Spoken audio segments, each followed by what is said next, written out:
Hey internet friends! Once upon a time there existed an empire so great, it extended all the way from the Atlantic Ocean to the Euphrates River. But the rulers of this empire were greedy, and their political structure corrupt. The sheer size of their territory, claimed through wars of conquest, proved difficult to govern, the borders challenging to secure, relying on slaves as soldiers, guards, and laborers. So the leadership implemented oppressive taxation, funneling more and more money into the military, letting the blood flow for their pagan gods. And when this decadent empire eventually buckled under the weight of its own greed, the elite fled, leaving behind their mighty legacy, reduced to only a mound of rubble and a few choice paragraphs in high school world history books. The American media, which is a proven and documented extension of the government, refuses to address the obvious parallels between the fall of the Roman Empire and America's current reality. The decline in moral values, resulting in incompetent and corrupt leadership, the overexertion of the military in foreign lands, excess spending, aggressive taxation, inflation, and the ever-widening gap between the rich and the poor. But why would the American government want to keep its citizens in the dark about its decline? Going through a great deal of effort and cranking out propaganda for every new medium, and indoctrinating young minds with a lackluster education system. Certainly, if most Americans knew about the state of their nation, at least a small percentage of them would want to work together to find a solution. After all, we are a nation which largely descended from immigrants and revolutionists. People who rejected injustice and challenged tyranny. That's why today we're going to discuss what the media won't tell us about the United States of America. If there's one common thread that connects the empires of the past, it's the characteristics of their fall. Corrupted by power, perversion, and bloodlust, infecting the minds of the sovereign, destroying the empire from within. But instead of erupting into flames, the Eastern Roman Empire smoldered all the way until 1453 AD. Only 40 years before Christopher Columbus sailed to America. Colonization of the Americas is often exemplified by the story of the Pilgrims arriving at Plymouth in the early 1600s, with the first colony at Jamestown established to find gold and spice, followed by the Puritans, then slaves brought over against their will, and of course, an influx of newcomers seeking economic opportunity. The majority of that opportunity which was thwarted post-American Civil War, leaving the American economy in the hands of a powerful few. In 1862, when the Civil War was still waging on, Sidney Morse, the brother of famous inventor Samuel Morse, wrote a piece exposing the war as a British plot to enslave America's entire free population to the moneylenders. American philosopher and writer Lysander Spooner reiterated Morse's claims in his book, No Treason, stating that the British aristocracy, which at its heart is the Rothschild banking family, orchestrated the Civil War to divide America in half. And it worked. Black people were slaves, white people were slaves. Our history on the Civil War is very misguided. The United States was bankrupt and vulnerable after the Civil War, and seeing an opportunity to make a dollar and lay a foundation for future plans, the Rothschilds and other European financiers made credit available to the American government in the aftermath of the Civil War as a means to 1. Fight President Lincoln's greenback after Lincoln was assassinated for wanting the people to control their own monetary system instead of the Rothschild bankers, and 2. Collect interest from those who desperately needed the money, which would be the United States government at the time. In 1910, there was a secret gathering at Jekyll Island, Georgia, which laid the foundation for the Federal Reserve System. The meeting took place right on top of the Canaanite blood altar on the island, which I know sounds totally crazy, but underneath the Vatican is a pagan altar as well, with pagan idols like Medusa. Though in the Vatican's case, these pagan idols are attributed to the Roman cult of Mithras. But I digress.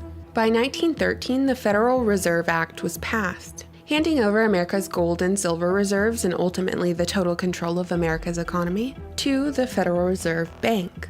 In other words, a private corporation established their private bank, acting as the central bank of the United States. But it isn't even a government institution, but a privately owned banking system, the existence of which is unconstitutional.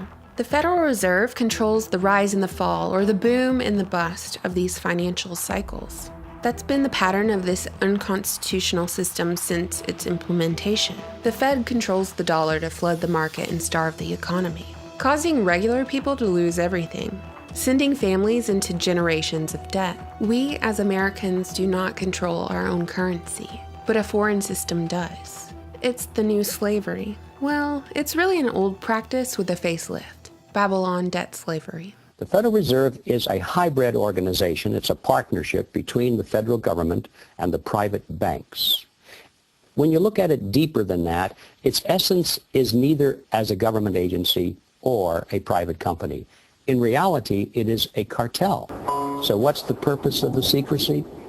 It's because when you look at the list of these people who went, they were the representatives of the banks, J.P. Morgan, the Rockefellers. They represented Kuhn-Loeb and Company, Warburgs in Germany and the Netherlands, and the Rothschilds in England. This was the money trust, not only of the United States, but of the world. So why, if the Civil War was fought over slavery, are we still slaves? Do you own your car? Do you own your home?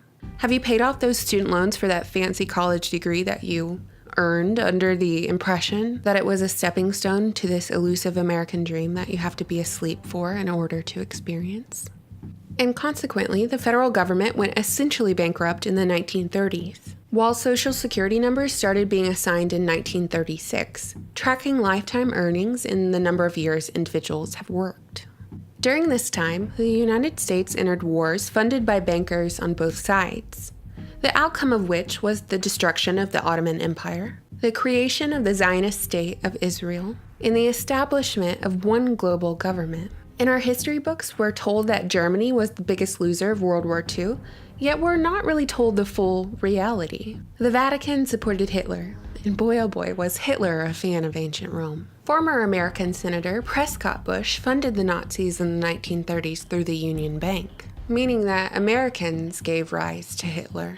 If Germany really was the biggest loser of World War II, why did prominent Germans and Nazis become integrated into the American government with the space program and Operation Paperclip? Why does the CIA continue to utilize experiments and procedures that mirror that of Dr. Mengele's? Is Dr. Mengele the Dr. Green that numerous American MK Ultra victims reference?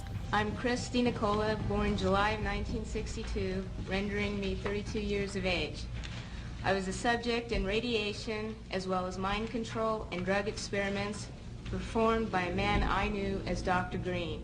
Arguments have surfaced defending Hitler's intentions pre-World War II, asserting that Hitler just wanted the best for the German people, for their economy. But Hitler knew of the Balfour Declaration of 1917, the document that promised Lord Rothschild a Zionist state in Palestine. So why did Hitler allow himself to be pushed into World War II by Great Britain? He knew what would happen.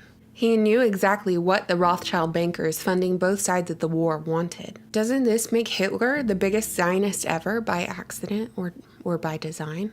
Since the end of World War II, the United States has only seen more war. The U.S. military is in every foreign land imaginable, with young Americans being used as cannon fodder, like cattle for slaughter. Just like in ancient Rome, the United States sends the military to foreign lands, not to protect our own land, but to pursue these wars of conquest. The U.S. allegedly fights wars for peace, but takes the spoils, like the oil. American currency once had strength because the global oil transactions were executed in the American dollar. But times are changing. China and its allies are ditching the petrodollar in favor of their own currency, which is convertible into gold. The industry once powered by the American dollar is now rivaled by a foreign currency, slowly stomping out the power that the dollar once held, which will impact regular old Americans the most. A dozen eggs cost 25 cents in 1971. Today, $1.68 is the price. But we don't get any more eggs. And on top of that, according to a 2017 report from Bankrate, nearly 6 in 10 Americans don't have enough savings to cover a $500 or $1,000 unplanned expense. Yet the Fed continues to print as much money as they deem fit, its value created from thin air. All of our news, as well as our declining education system, is designed to keep us ignorant. Ignorant from the fact that the Fed is a parasite on America. Our government is at the will of foreign lobbyists. The Vatican is a superpower. Hollywood is a circus. The breaking news headlines are a distraction. Most colleges are now daycares, expensive ones. And agendas are being implemented every day to divide us over race, religion, politics, and gender, because the empire doesn't want us to know the truth. And the truth is, evil is a master of disguise. Crypto-Jew, crypto-Nazi, crypto-Christian, crypto-Muslim, whatever. Throughout history, the mask has changed, but the pattern has not. Will the masses ever awaken from their American dream? Or will history continue to repeat itself, time after time? And this is my opinion, but I want to make it clear that I believe as Americans, we have it really good by comparison. But in my lifetime, I've never known a moment when America was not at war. I grew up learning only the answers for standardized tests, with questions beyond what kind of pencil can I use to fill out the Scantron left unanswered by my teachers. Being told that college was the well-worn path to the American dream. But does the American dream still exist? Did it ever exist? What do you think, internet friends? I always look forward to reading your comments. Thank you so much for subscribing and supporting my channel on Patreon.